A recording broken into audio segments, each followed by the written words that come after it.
제가 지난 7월에 그 미국의 그 난가주의 그 성령대회에 제가 올해 이렇게 강사로 갔는데, 보통 성령대회 하면은 뭐 여러분들도 뭐 성령대회 가면은 뭐 눈으로 보이는 뭐 확 뭔가가 일어나고 또 그런 자리이기도 하지만, 제가 이번에 거기에 가서 마지막 날 치유회주를 하면서 성체를 현시해 놓고 성시간 중에 그 예절을 하려고 했어요. 성체를 현시해 놓고 제가 그 자리에 앉아서 이제 나레이션식으로 해서 치유의 기도도 바치고 또 말씀을 선포하기도 하고 또 성가로 또 하나님께 또 찬미드리는 그런 시간이었어요. 그때 저에게 한 말씀이 저를 탁 쳤어요. 그 말씀은 바로 우리가 오늘 일독서의 그 창세기 3장에 너 어디 있느냐, 그 말씀이 저에게 이렇게 쳤어요. 여러분들 생각해 보십시오. 앞에 거의 2,000명이 이렇게 앉아 있는데 저보고 너 어디 있냐 하는데, 제가 순간적으로 주님 제가 여기 있지 않습니까? 근데 저에게 그게 아주 찰나인데 너 어디 있느냐 또 물으시는 거예요. 앞에는 성체로 예수님이 계시고, 저는 그 말씀을 듣고 또 그것을 또 이렇게 우리 신자들에게 또 나레이션을 했죠. 근데 또 저에게 너 어디 있느냐, 그래서 주님 제가 여기 있지 않습니까? 제가 속삭이면서 말을 했지만 또 물으시는 거예요. 이게 무슨 의미일까? 그러니까 내가 나라고 생각했던 나를 주님이 찾는 줄 알았는데, 제 물으시는 그 하나님께서는 내가 생각하는 내가 여기 있지 않냐고 말을 했을 때 하나님은 그 나를 찾으신 게 아니었어요. 바로 하나님께서는 내가 창조한 너는 어디 있느냐라고 나에게 물으시는 거예요. 그럴 때 제 자신이 죄를 볼 때 분명히 하나님이 나를 창조하신 것은 내가 믿지만, 과연 내가 너 어디 있느냐라고 할 때 주님 제가 여기 있습니다라고 그렇게 단박에 이야기할 수 있겠어요? 하나님이 찾고자 하는 그 너는 바로 내가 창조한 본이 참 좋았던 너를 찾으시는 거예요. 여러분들 거기에 제가 여기 있습니다라고 말씀드릴 수 있을 것 같아요? 너 어디 있느냐라고 물으실 때.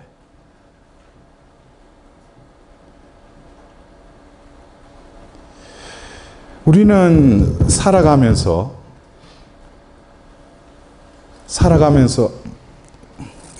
이런 말을 자꾸 이렇게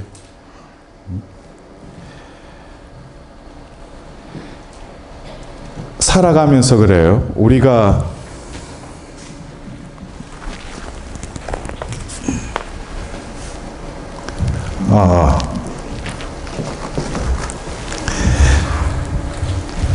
살아가면서 어떤 경우에 내가 살아가고 있다고 생각하지만 하나님께서 보실 때는 내가 창조한 너는 그렇게 사는 것이 잘 살아가는 게 아니라는 거예요.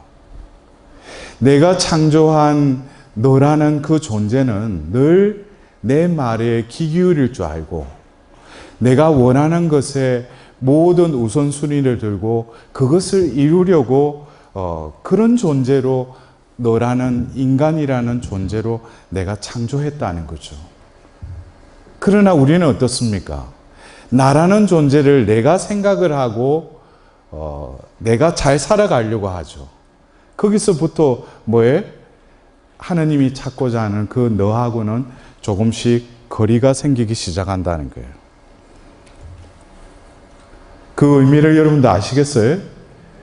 우리가 오늘 이 봉헌이라는 것은 하느님이 나의 존재를 찾겠다는 거예요. 근데 많은 곳에서 봉헌식이라고 해놓고 보면은 자기가 생각하는 봉헌이라는 의미를 자기가 또 해요. 예? 나는 이 봉헌식에 와 있을 뿐이에요.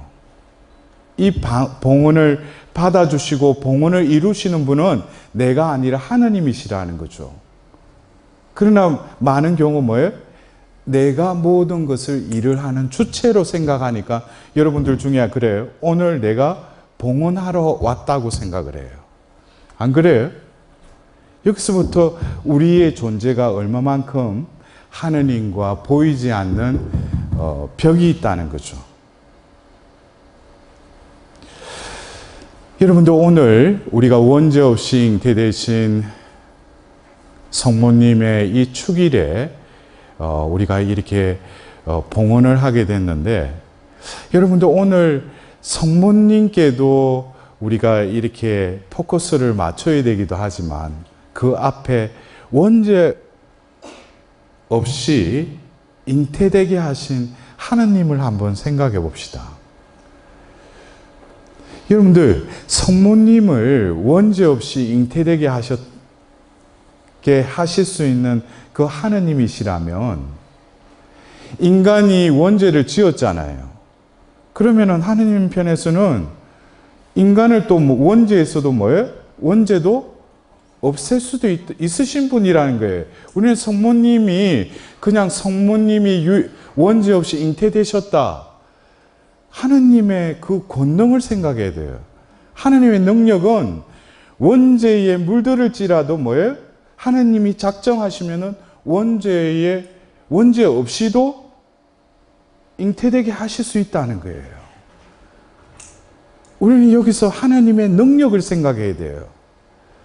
그렇다면 그에 비해서 우리는 봉헌한다고 할 때 제가 오리엔테이션 때도 말씀드렸을 거예요. 첫 강의 때도 여러분들이 이 33일 봉헌을 하고 나니까 주위에서 야 그거 이번에 한번 해봐. 해보니까 응답이 내리더래. 무슨 기도 지향이 이루어졌대. 그럼 나도 이번에 한번 해볼까.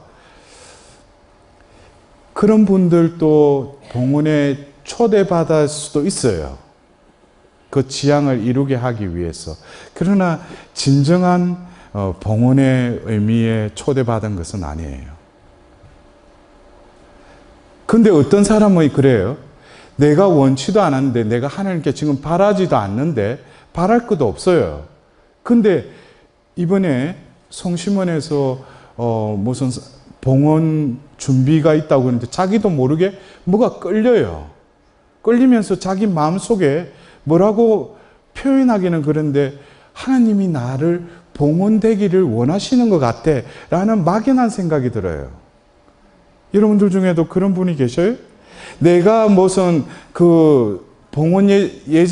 봉헌식이 있다고 해서 그냥 내가 이번에는 기필코 거기에 참석해야지 한 영혼도 있지만 어떤 영혼들은 자신도 모르게 어떻게 우연하게 그냥 이 자리에 또 초대받은 일도 있어요. 그러나 제가 이렇게 단정적으로 말씀드릴 수는 없지만 제가 왜 이런 말씀을 또 되풀이해서 말씀드리냐면은 봉헌은 내가 원하는 것을 이루기 위해서 봉헌한다면은 아직까지 뭐예요? 그 영혼은 아직까지 하나님께서 봉헌으로 부르시지 않았다는 거예요. 그렇다면은 나도 모르게 어떤 하나님 내 내면에 이제는 내 삶이 하나님께 봉헌되어야 되겠구나라는 막연한 느낌을 내가 느낀 게 아니라 하나님이 나에게 느끼게 해주신 분은 여러분들 오늘이 바로 봉헌의 날이에요. 왜냐하면 제가 그래서 개회식 때 말씀드렸잖아요. 여러분들 봉헌해서 어떤 일이 생길 수도 있는데 여러분들 봉헌하겠느냐고 내가 이래 말씀드렸죠. 왜냐하면 제가 후자에 말씀드린 하느님이 그 영혼을 이제 소유하고 싶어서 봉헌되기를 원하셔서 이 자리에서 봉헌을 하시면은 이제 본격적으로 뭐예요? 내가 생각하지 못했던 어떤 일들이 벌어지기 시작해요. 그것은 좋은 일인 경우도 있지만 내가 예상치 못하는 시련이 닥칠 수도 있어요. 내가 구하던 것과 정반대의 불운이 나에게 닥칠 수도 있어요. 왜 그래요? 하느님은 본격적으로 그 영혼을 이제 뭐예요? 다루기 시작한다는 거예요. 그전에는 내가 무슨 원하는 거 가지고 하나님께 다가와서 하나님께 기도했지만 이제는 뭐예요? 때가 되어서 봉헌되기를 원하신다고 하나님께서 작정하시고 그 영혼이 응답했다면은 그때부터 뭐예요? 하나님은 또 다른 손길로 그 영혼을 다루셔요. 그러나 그 영혼이 어느 시기까지 하나님께서 허락하신 이 훈육과 같은 이 단련이 끝나고 나면은 자신의 존재, 자신의 영혼은 완전히 다른 존재가 돼요. 여러분들, 오늘 우리가 원죄 없이 잉태되신 성모님이 그러면은 살아가면서 원죄의 그 흔적이 없으니까 매번 하나님 안에서 살았을 것 같아요. 예수님도 하느님이셨지만 이 세상에 사시면서 유감에 빠지신 적이 있어요. 유혹도 받으셨어요. 근데 우리는 원죄 없이 잉태되신 그 마리아의 영혼을 가브리엘 대천사는 어떻게 표현했어요? 은총이 가득한다고 표현했어요. 은총이 가득하다고 그랬어요. 원죄가 없다는 그 상태는 뭐겠어요? 하느님의 은총이 그를 가득 채우고 있다는 거예요. 그러면 그에 반해서 내 영혼은 어떻습니까? 어떤 때에 하나님께서 나를 터치하셔요. 은총을 부어주셔요. 내가 기도 중이나 어떤 피정 중이나 우리 기도회 때 어떤 하나님께서 저를 터치하세요. 하나님의 은총이 나에게 부어졌어요. 근데 그게 얼마가요? 그 순간이 지나면 또 내가 뭐예요? 나라는 존재가 그 은총을 컨트롤하기 시작해요. 그러자 그 영혼은 또 뭐예요? 오염이 되죠. 그러다 보면 또 그 은총이 가득하기보다는 어느 순간이 되면 내 자아가 또 어느새 내 안에 가득 차게 돼요. 여러분들, 은총이 가득하다. 여러분들, 그 상태는 여러분들 내가 먹고 사는 거, 내가 구하는 거, 내 계획하는 게 있겠어요? 없겠어요? 없죠. 지금 내가 잔머리를 굴리면서 내가 미래에 뭘 해야지, 그런 생각은 은총이, 하나님의 은총이 나의 존재를 가득 채웠다면은 그런 세상 걱정은 생각하려고 해도 생기질 않아요. 하나님 은총이 그를 가득 채우는데. 근데 은총은 조금 있고 자기 자아로 가득 차 있으면 뭐예요? 하나님의 은총으로 조금 기쁘고 평화로울지 모르지만은 세상 걱정으로 또 힘들다는 거예요. 근데 우리는 오늘 봉헌하려고 이 자리에 와 있죠. 이 봉헌의 이 예절은 이미 했어요, 우리가. 자신이 그때는 봉헌한다고 말은 안 했지만 그때 똑같이 봉헌이 됐어요. 언제? 세례 때죠. 세례 때 이미 우리는 하나님이 내가 6개월 뭐 교리 배웠다 해가지고 세례 받는다고 해가지고 그 자리에 와 있지만은 하나님이 이미 그 세례 성사를 통해서 어떻게 됐어요? 그 전에 지은 모든 죄를 어떻게 하셔요? 다 사해 주시죠. 여러분들, 이것은 엄청난 은총이에요. 내가 수십 년간 어떻게 보면 뭐 언제 세례받은 죄면 그 전에 모든 죄를 뭐예요? 깡그리 사해 주신다는 거예요. 이만한 은총이 어디 있어요, 여러분들? 그러면은 그 순간에 어떤 존재가 됐겠어요? 새로 태어났다라고 우리는 그냥 쉽게 표현하지만은 우리는 원죄에 물들여서 우리가 살아가고 있지만 그 순간만은 어때요? 깨끗하다는 거예요. 세례성사 받았을 때 그 순간만은 뭐예요? 깨끗하다는 거죠.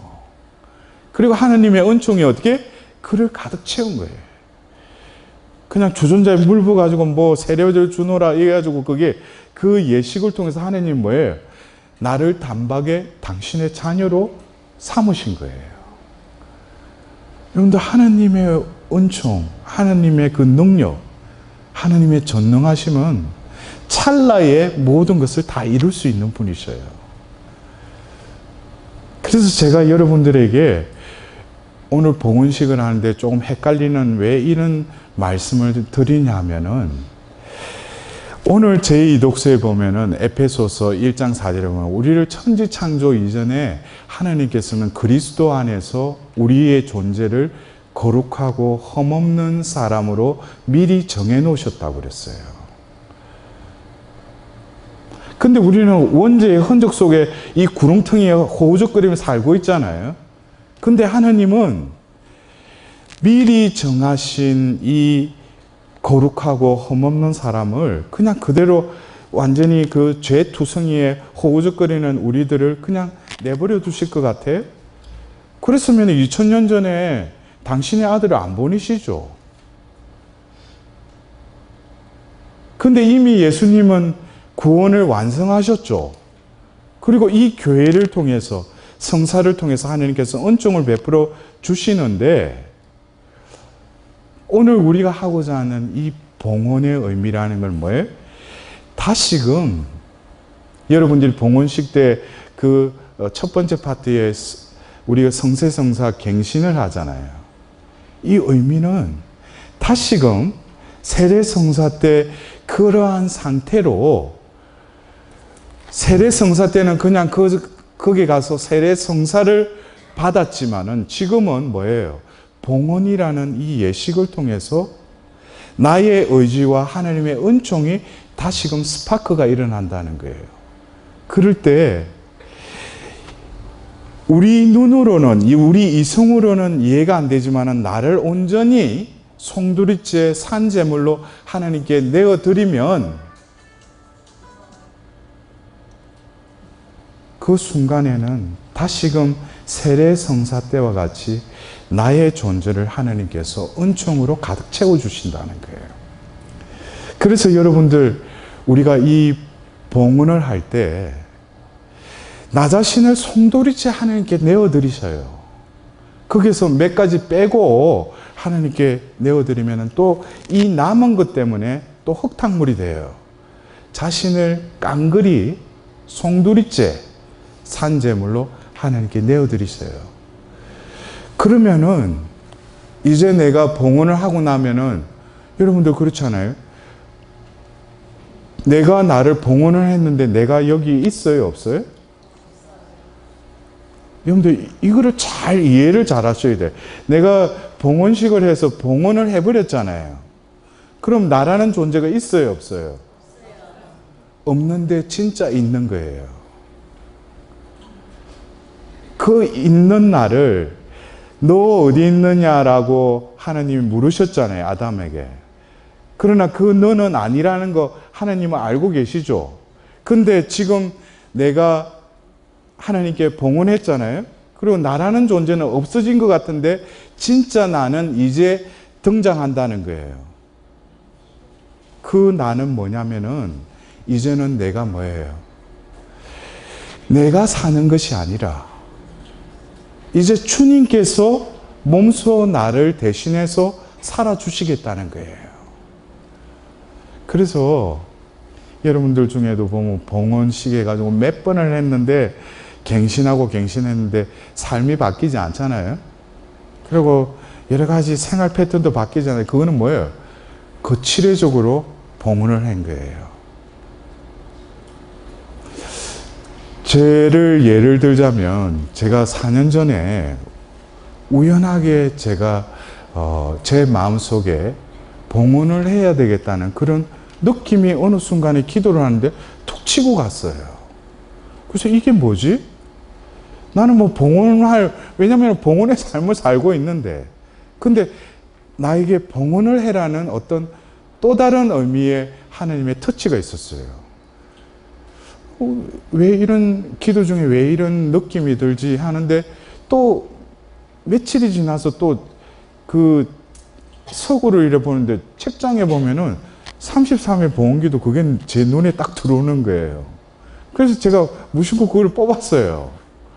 뽑고 아주 단순하게 그냥 그날부터 그냥 33일을 했어요. 그리고 끝나고 나니까 그의 마지막 날이 그 33일째였어요. 그 다음날 천주의 모친 대축일 날 제가 성모님을 통해서 저를 봉헌했어요. 그전에는 제가 어떤 수도회에서 그 봉헌의 삶을 산다고 서약도 했지만 이 봉헌은 또 다른 의미였어요. 이것은 교회 안에서 공식적인 어떤 그 서원, 서약이 아니라 하나님이 개인적으로 나에게 어떤 봉헌을 하기를 원하셨던 것 같아. 그리고 제가 그 해 첫날에 봉헌을 하고 나서 그 이후부터 제가 뭐라고 표현하기가 그런데 뭔가 바뀌어져 버렸어요. 왜냐하면은 제가 그 봉헌하기 전에는 제가 어느 누구보다도 한 머리를 했거든요. 저도 한 잔머리를 했어요. 그래서 제가 어떤 스케줄이나 이런 게 딱 떠오르면은 머리가 파바바박 돌아갔어요. 그래서 그거를 아주 짧은 시간에 그거를 딱 하고 또 그거를 이루어내요. 그것을 제 나름대로는 그게 저의 어떤 특별한 은총인 줄 알았어요. 그것을 이루고 나서 만족감도 느꼈지만 막상 그것이 이렇게 되풀이 됐을 때는 제가 힘이 들었어요. 이 힘이 들었다는 것은 나도 모르게 내 힘으로 그것을 하려고 하다 보니까 힘이 들었다는 거죠. 근데 제가 봉헌을 하고 나서 어느 순간부터 내가 무엇을 해야 되겠다는 계획을 세우지 않는 나를 보게 됐어요. 이게 연초가 됐으면은 올해 뭘 해야 되고 계획을 세워야 되는데 아무 계획을 세우지 않는 거예요. 또 그리고 그것에 대해서 아무런 어떤 그 초조함이나 두려움도 내 마음속에 없는 거예요. 그래서 제가 보니까 제가 제 자신을 보니까 좀 신기해. 예? 봉헌하고 나니까 내가 좀 이상하게 변화가 된 것 같아. 그리고 뭐예요? 어떤 내가 이제 뭔가를 하려고 하기보다는 기다리는 나 자신을 보게 된 거예요. 그리고 뭐 이렇게 내가 무슨 마음을 무엇을 해야 되겠다 그렇게 조바심도 생기질 않았어요. 그리고 기다리게 됐어요. 그런데 또 기가 막히게 또 그때 되면은 또 누가 전화가 오든지 누구를 통해서 뭐가 이렇게 섭외가 들어와. 그러면은 제가 그 순간에 뭐예요? 하나님께 다시 물어요. 주님, 이게 진정 당신이 원하시는 일입니까? 제가 가야 할 곳입니까? 하고 또 기다리고 있어요.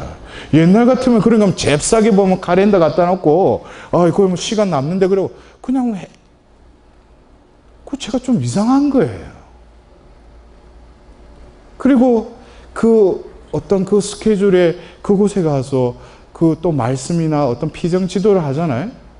하고 나서 올 때는 끝나고 나면은 주님 저는 해야 할 일을 했을 따름입니다 하고 그냥 발에 먼지를 털고 그냥 주님 감사합니다 하고 그냥 그 자리를 떠나는 거예요. 옛날에 저는 안 그랬거든요. 네? 뭔가가 틀려졌어요, 제가. 그것은 저도 모르게 성모님과 같이 때가 되어서 가브리엘 천사의 그 아렘을 받고 너는 하나님의 아들을 낳을 것이다 할 때 현실적으로는 그것에 피앗이라고 하면 안 되죠. 근데 그냥 피앗 했는데 그 피앗 속에는 또 뭐가 들어있어요? 자신의 어떤 자신에게 닥쳐올 불행도 감수하고 그 순간에 뭐예요? 피앗된 거예요. 근데 그것이 이루어졌잖아요. 여러분들 은총이 가득하신 마리아, 그리고 나의 존재가 진정 은총이 가득하려면은 성모님처럼 살아야 돼요. 여러분들 아직까지도 자기 머릿속에 내가 해야 할 거, 내 계획, 올해 뭘 이루어야지, 그거는 아직까지 자기가 살아있는 거예요. 제가 그래서 한번 비교를 해봤어요. 어느 날. 그 전에 쎄 빠지게 내가 스케줄 짜가지고 이뤘던 그 열매하고 그냥 멍청하게 기다렸는데 그 어떤 누구를 통해서 오면은 제가 또 그리고 수도에 있다 보니까 또 뭐예요? 저는 하고 싶어도 또 장상의 허락을 받아야 돼요. 근데 처음에는 그것이 그 전에 스케줄 짜고 그랬을 때는 그것이 어떤 거절당하고 그럴 때는 내 마음이 상했어요. 근데 그 이후에는 뭐냐면은 그 원장이 어떤 경우에는 또 거절을 하면은 또 뭐예요? 그것도 하나님의 뜻이구나 하고 그냥 받아들였어요. 그럼 마음 편했어. 어떤 때는 한순간에 모든 일이 딱딱딱 진행이 됐어요. 그러면서 열매를 보니까 분명히 틀려요. 그 전에 내가 열심히 한다고 해가지고 얻었던 그 열매하고 그냥 힘도 안 들이고 그냥 기다려서 가라 하면 가가지고 개짓듯이 그냥 짚고 그냥 와고 오고 이랬는데 열매가 틀린 거예요. 그리고 야, 하느님이 내가 아무리 계획하고 뭐 한다고 해서 추진했던 것보다 하느님이 때가 돼서 어디를 움직이시니까 이 열매가 내가 생각하지는 못하는 열매가 그냥 주렁주렁 맺어지는 거예요. 이거는 우리가 생각해도 안 그래. 하나님이 필요로 해서 나를 움직이신다면은 그 열매는 내가 쎄 빠지게 열심히 해가지고 했던 거하고 열매가 이건 비교가 안 되죠. 우리가 해야 될 거는 뭐예요? 무엇이 하나님의 뜻인지, 무엇이 하나님이 원하시는 건지 그게만 뭐예요? 주의를 기울이는 거예요. 그러니까 그 이후로부터 뭐예요? 마음이 편해지는 거예요. 조바심도 안 생기고 계획 세울 필요도 없고 순간순간이 뭐예요? 그냥 하나님께 ready, 준비 상태로 머무르는 거예요. 그러니까 어떤 분들은 그래요. 준비 상태 그러니까 이를테면은 내가 침대에 누워 있다가 보면은 하나님이 출발 그러면은 일어나서 씻고 보면은 옷 갈아입고 그것도 준비된 자세일 수 있어요. 근데 제가 여기서 말하는 ready라는 것은 바로 우리가 그 100m 그 레이스를 할 때 운동선수가 어떻게 해요? 딱 이렇게 구부리고 딱 앞만 딱 쳐다보고 있는 그 상태 있죠. 그럴 때 출발 총에 올리면 뭐예요? 바로 뛰어나가야 될 거 아니에요. 거기서 주춤하면 뭐예요? 그러면 그 사람은 뒤지게 되는 거죠. 그게 ready라는 제가 표현이에요. 우리가 할 수 있는 최선의 그 자세는 ready예요. 준비된 종의 자세. 그리고 나는 뭐예요? 하나님이 출발하면 그냥 출발할 수 있는 그런 가벼움과 민첩성이 늘 내 안에 갖춰져 있어야 돼요. 여러분들, 오늘 여러분들이 봉헌을 이렇게 하려고 하는데 하나님은 제가 그랬죠. 송도리째 나를 이렇게 봉헌하면은 내가 어떻게 될지. 그러나 그때 비로소 하나님의 그 능력이 드러나기 시작한다는 거예요. 내가 완전히 어린애처럼 됐을 때 하나님이 나를 컨트롤하기 쉬워요. 우리가 배째란 식으로 해가지고 하나님 당신이 이제 뭐 알아서 해라고 그렇다 해가지고 매번 침대에 누워있는 레디가 아니라 늘 출발하기 직전에 그 레디의 상태로 머물러 있으면 뭐예요? 하나님은 그 영혼을 아주 편안하게 스무스하게 내 길을 영원한 생명의 길로 이끌어 주신다는 거예요. 그럴 때 내 영혼의 상태는 뭐예요? 하나님의 현존 속에 하나님과 함께 있다는 그 느낌만 가지고 있을 뿐인데 내 마음속은 그 전에 내 마음을 들여다보니까 상처가 있고 뭐가 있고 뭐 걱정할 게 많았는데 내 마음이 그냥 평화로운 거예요. 왜 그래? 이제 서서히 내 마음이 은총으로 차지기 시작한다는 거예요. 제가 마지막으로 제가 몇 년 전, 작년까지만 하더라도 올해 아니 2016년도 상반기까지만 하더라도 제가 어떤 10여 년 전에 제가 새 영을 너가 어딜 가서 손을 펼치고 기도를 하면 그 자리에 새 영을 부어주겠다는 그것이 제 미션인 줄 알았어요.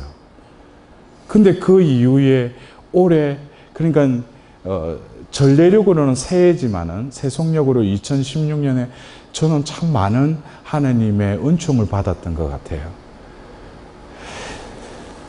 하나님이 당신의 자녀들에게 그 새 영을 부어주시는데 결국 그것이 올해 와서 이 모든 일이 성모님의 이끄심이었다는 걸 제가 깨닫게 됐어요. 5월 중에 영국에서 어떤 자매가 전화가 왔어요. 그래서 신부님이 성모님이 이제 신부님을 또 도구로 해서 어떤 일을 하실 거다. 그래서 아이고 이제 묵주기도 시작이 이제 다시 잡은 지도 몇 년도 안 됐는데 내가 무슨 성모님의 일을 하는가. 그러면서 그 자매가 그러는 거예요. 신부님 아마 내년에는 아마 유럽 쪽으로도 와서 왜냐면 올해 계속 매달 보면 미주로 다녔잖아요. 근데 그 자매가 그렇게 통화하고 한 2주 후인가 유럽의 한인 그 전체 회장이 또 전화가 온 거예요. 신부님 내년에 좀 유럽에 전 우리 한국인들이 모여서 그 여름에 한번 피정을 하는데 신부님 와줄 수 있느냐고. 그러니까 이게 그냥 헛된 말은 아닌 것 같아. 근데 그 영국의 그 자매가 그러는 거예요. 이제 전화를 끊을 때 제보고 뭐라고 하냐니까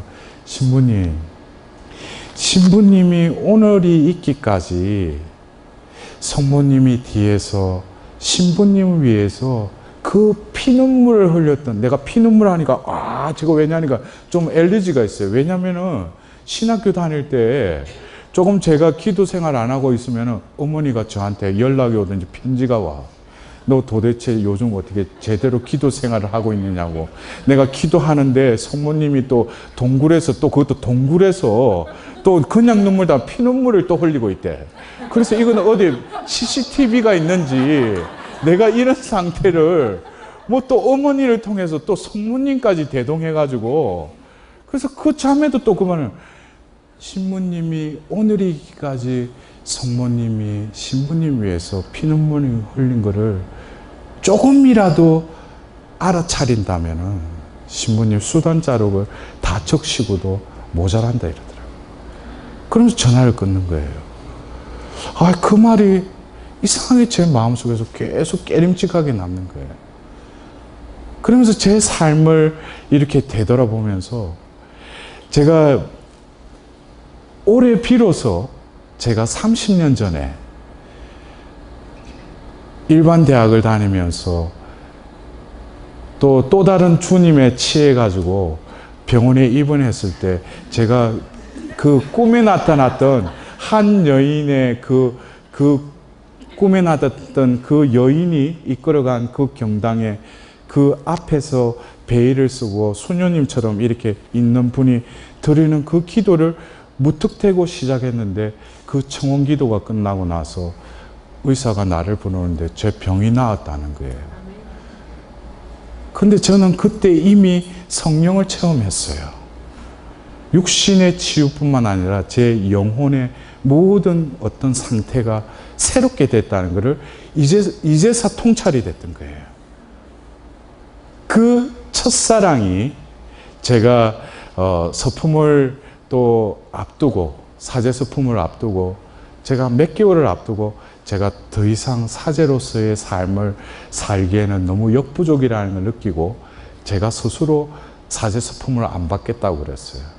그리고 1년을 굽다가 제가 또 제 세례를 줬던 그 오수영 신부님 계시던 또 평화의 마을에 그때 가 있었어요. 그리고 지금 이제 주교님이 제가 부제품을 받았기 때문에 이제 서품을 받을 건지 안 받을 건지 이거를 내 의사를 분명히 밝혀야지 이제 성직자 계열에 들어갔기 때문에. 근데 주교님을 만나야 했는데 제 마음속에는 아직까지 정확하게 어떤 분별이 되지, 분별이라기보다도 제 마음의 중심이 잡히질 않았어요. 그래서 또 그 오수영 신부님이 어느 날 또 하는데, 우리 수녀들 다 모여봐. 이래가지고 제가 또 앞에 앉아놓고, 우리 부제를 위해서 기도하자고, 샤라샤라고 이랬다. 그래 하는데 이 수녀님들이 그러니까 예언을 하는데 보면 근데 다 좋은 말씀이야. 근데 딱 한 수녀님을 통해서 뭐라고 하냐면은, 너는 그것을 잊었느냐? 병실에서 나눴던 첫사랑을 너는 잊었느냐? 나는 그 첫사랑을 회복하고 싶다. 라는 말씀을 딱 듣는 순간에 병실에서 제가 묵주기도를 바치면서 그 눈물을 흘리면서 지냈던 그것은 아무도 모르는 일이에요. 근데 십몇 년이 지나서 그 한 수도자를 통해서 그 입을 통해서 그 병실에서 나눴던 그 첫사랑을 너는 잊었느냐 그러는 거예요. 제가 오싹한 거예요. 그럼 며칠 후에 주교님한테 가서 소품 받겠다고. 그 시간이 된 거예요. 근데 제가 지금 우리 교회 안에서 그전에는 제가 새 영을 받아라 이것이 제 메시지의 핵심이었다면은 지금은 바로 뭐냐면은 바로 2000년 전 그 오순절 만찬실, 오순절 다락방에 성목님과 함께 있던 그들에게 성령이 임하자 그들이 변화를 일으키면서 사도가 되었듯이 지금 우리 교회 안에서는 성령 세신 운동이라 해가지고 성령의 어떤 체험들은 많아요. 근데 제가 올해 와서 신종으로 제가 물어봐요. 여러분들 성령 체험했죠? 그럼 성령 체험을 했대. 근데 제가 또 물어봐요. 여러분들 사도행전 2장에 성령 체험을 했느냐고 제가 물어봐요. 그러면 성령 체험은 성령 체험이지 무슨 사도행전 2장의 성령 체험이냐. 제가 말씀드린 사도행전 2장의 성령 체험을 했다면 우리는 성경은 진리죠. 그 어떤 픽션이 아니죠. 그러면 사도행전 2장에 성령을 체험한 그들은 바로 밖으로 뛰쳐나가서 뭐예요? 복음을 전했다는 거예요. 그렇다면은 진정 우리 교회 안에 성령 체험이라고 하는 것이 내 존재가 완전히 바뀌어서 초대교대의 그 제자들처럼 밖으로 뛰쳐나가서 예수 그리스도를 증언하는 새로운 정인의 삶을 내가 살고 있느냐 이거예요. 거기에 대해서는 긴가민가해요. 그래서 제가 우리 교회 안에서 어떤 성령 체험이라는 그것이 잘못됐다는 게 아니라 그것은 어떤 은사적인 성령 체험이라면 저를 통해서 존재론적인 성령 체험을 시키시는데 바로 그 중심에 성모님을 모시는 거예요. 바로 오순절 그 다락방에 성모님이 함께 하시고 그 자리에 성령의 정배인 마리아와 함께 마리아를 통해서 그 성령이 임하자 그 제자들이 변화가 일어났다는 거예요. 그래서 저에게는 어떻게 됐는지 졸지에 자비 신부에서 요즘에는 성모님의 또 메시지를 전하러 다닌다. 그래서 우리 쪽에 또 전 회장님이 또 와 계신데 내년에 또 2월에 또 미주 지역에 보면 파티마 사도직에서 저를 또 초대한 거예요. 그 저는 그것을 볼 때 이제는 성모님의 때가 됐구나. 그러나 여러분들 곱비 신부님께 그 성모님이 가르쳐주신 그 기도 있죠? 오소서 성령님 지극히 크게 해보셔.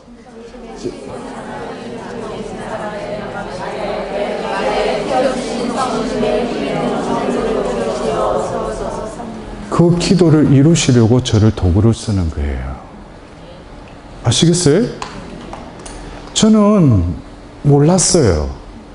근데 이미 교회 안에서 성령의 어떤 다이나믹한 어떤 은사적인 체험은 많았지만 내 존재가 바뀌어서 내가 하느님의 그 사도로서 예수님이 약속하신 너희는 이 땅 끝에 이르기까지 나의 증인이 될 것이다 라는 그 말씀이 우리 가운데 이루어져야 된다는 거예요. 그것이 바로 뭐예요? 이 시대의 새복음화라는 거예요. 여러분들, 이번 이 33일 동안 저하고 이 33일을 같이 하면서 마지막으로 제가 처음 이번 이 수지 성심원에서 33일을 하면서 여러분들 주제 성경 구절이 뭐였어요? 좋은 나무는 좋은 열매를 맺는다 그랬어요. 하나님은 이 말씀을 이루시고 마실 겁니다. 왜냐하면 저에게 생각지도 못했던 그 말씀을 가지고 우리의 열매를 보게 해주시고 우리의 나무를 보게 해주시고 또 구루터기를 보게 해주시고 지난 시간에 십자나무를 보게 해주셨어요.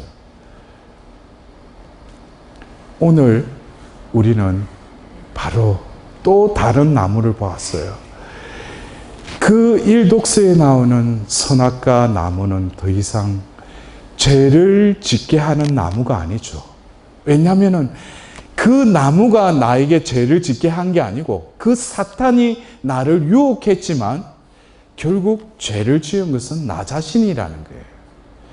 결국 죄를 짓고 나서 하나님께 원망하고 하나님께 이 죄를 사해달라고 외치던 나였지만 이제는 오늘 하나님께 온전히 나를 봉헌해 드리면은 죄를 짓게 했던 그 선악과 나무는 생명의 나무가 된다는 거예요. 이제 선악과 나무를 보고 내가 저거를 따먹어야 될까, 따먹지 말아야 될까, 그것에 그 나의 주의를 기울이는 게 아니라 이제는 뭐예요? 오로지 하나님 말씀.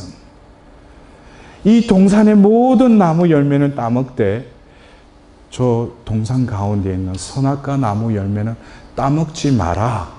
그 말씀만 내가 귀 기울이 되고 그 말씀만 내가 지키면은 더 이상 선악과 나무가 나에게 죄를 짓게 하지 않고 사탄이 나에게 유혹을 하더라도 하나님 말씀이 내 마음의 중심에 있기 때문에 더 이상 사탄도 나를 건드리지 못한다는 거예요. 여러분들, 이제 봉헌식을 끝내고 나라는 존재를 다시금 느껴보십시오. 여러분들이 오늘 이 봉헌식 미사를 끝내고 나갈 때는 하나님의 은총으로 여러분들 존재를 완전히 다른 존재로 바꿔놓으셨어요. 근데 아직까지 내가 하던 식대로 하면은 이게 또 안에서 뭐예요? 은총이 가득했는데 뭐예요? 또 이 은총은 또 독 빠진 그 구멍난 독처럼 뭐예요? 또 은총이 흘러가게 돼요. 내가 주시할 거는 뭡니까?